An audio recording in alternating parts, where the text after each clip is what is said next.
வணக்கம் நேர்களே. Reserve bank of India வந்து இன்னாபரேட்டிவ் பேங்க் அக்கௌண்ட் எப்படி ஆப்ரேட் பண்ணுறது அப்படிங்கிறதுக்கு ஒரு அறிக்கையை வெளியிட்டிருக்கிறார்கள். அதாவது இன்னாபரேட்டிவ் பேங்க் அக்கௌண்ட் எப்படி ஆகுதுன்னு கேட்டிங்கனாக்க, குறைந்தது 2 வருஷத்துக்கு அதில் வந்து நான் ஃபினான்ஷியல் ஆர் ஃபினான்ஷியல் டிரான்சாக்ஷன் எதுவும் பண்ணலைன்னா அதை இன்னாபரேட்டிவாக ஆக்குறாங்க. அதுமாரி இந்த இன்னாபரேட்டிவ் அக்கௌண்ட்டை வந்து எப்படி ஆப்ரேட்டிவாக பண்ணுறது அப்படின்னு பார்த்தீங்கன்னாக்க, நம்ம நார்மலாக வந்து கேஒய்சி பண்ணுறோம்ல, ஃபோட்டோ, பேனு, ஆதார், ஸோ இது எல்லாத்தையும் கொடுத்து உங்களுடைய கேஒய்சி அப்டேட் பண்ணிங்கன்னா உங்களுடைய இன்னாபரேட்டிவ் ஆப்ரேட்டிவ் ஆகிடும்.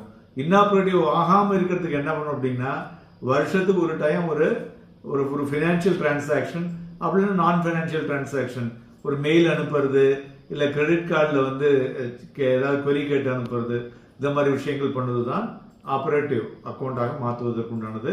ஸோ தயவு செஞ்சு 10 வருஷம் ஆச்சுன்னா அந்த அமௌண்ட் வந்து கவர்மெண்ட் ஆர்பிஐ